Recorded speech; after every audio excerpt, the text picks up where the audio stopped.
Assalamu alaikum wa rahmatullah. Mutane da dama a faɗin duniya sun manta da mutanen Gaza. Mutane wasu suna ɗauka cewa ma wannan yakin ya riga ya wuce. Ƙasar Isra'ila ta daina kashe waɗannan bayan Allah, wanda ko kaɗan ba haka ba ne. Wannan hoto da kuke gani a bayana bom ne, wani mummunan bom wanda jiya-jiyan nan ƙasar Isra'ila ta jefa shi a Gaza, wanda ta kashe mutane kimanin mutum 32.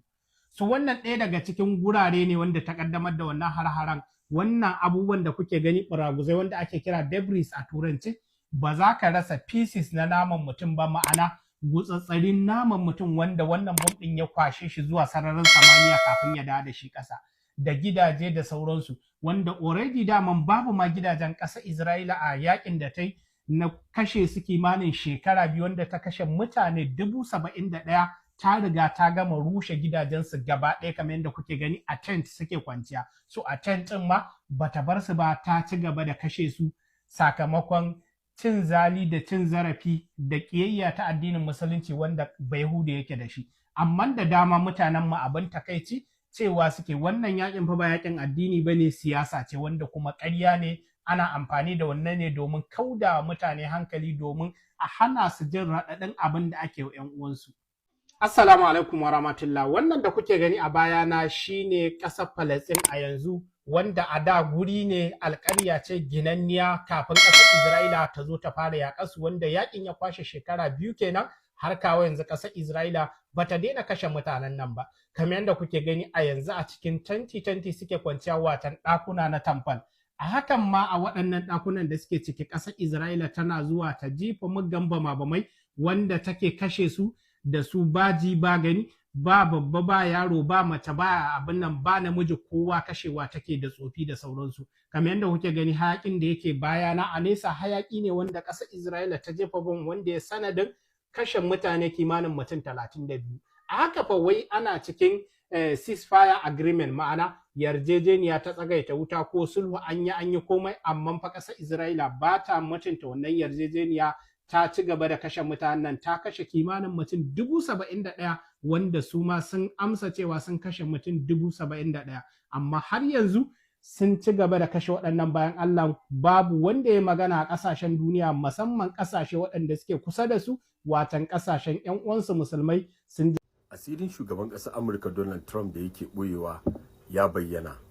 Badakalan Epstein, wanda ake ta ƙoƙarin bankaɗo wa'innan bayanan, ya bayyana. A cikin wanda bayanan da aka saki shine an yi zargin shugaban ƙasar Amurka Donald Trump da lalata da yarinya 'yar shekara 13, sannan kuma ana zargin shi da sheƙewa ko ɗaukar ran wata yarinya 'yar shekara 3 a wa'innan shekarun da suka wuce. In ba ku manta ba, shugaban ƙasar Amurka Donald Trump ya ce kada a bari 'yan jam'iyyar Democrat su ci zaɓe saboda za su iya tsige shi daga kujeran shi na shugaban ƙasar Amurka. Yana daga cikin tsoron da yake ji, amma a wannan karan ana ganin Isra'ila na da hannu wurin bankaɗo wa'innan bayanan, saboda ta matsawa ya kai mu Iran hari bai kai ba, aka saki wa'innan bayanan a yanzu, wanda ana tunanin faifan bidiyo ma zai biyo baya. Ko ma dai menene, lokaci ne zai tabbatar da haka. Badakalan Epstein wani mutum ne da ke tattara manya-manyan mutane da 'yan siyasa da 'yan kasuwa na duniya a ɗauki bayanansu na masha'a da suke aikata a ɓoye, wanda a zo a yi ƙoƙarin bayyana ma duniya. Abin bai yi kyau ba, babu daɗi. Ko ma dai menene, lokaci zai tabbatar. Kada ku manta ku je manajanmu na ɗan shuwa, ku sauke mana, ku je Play Store ku sauke manajanmu na ɗan shuwa. Muna da data mai sauƙi, mai rahusa, data mai ƙarko, mai daɗin amfani. Na gode. Wato Iran suna mun abin da nake so. Iran duniya ne, su ne daidai da Yahudawan duniya. Gwamnatin Iran da majalisar dokokin Iran sun ayyana kungiyoyi na sojoji na kasashen turai a matsayin kungiyoyin 'yan ta'adda. Bayan ita tarayyar turai ta ayyana sojojin Iran na IRGC a matsayin kungiyar 'yan ta'adda. Sannan majalisar dokokin Iran sun sanya koren kaya gaba ɗaya 'yan majalisar, nuna solidarity da goyon baya ga gwamnatin ƙasar da rundunar sojan ƙasar.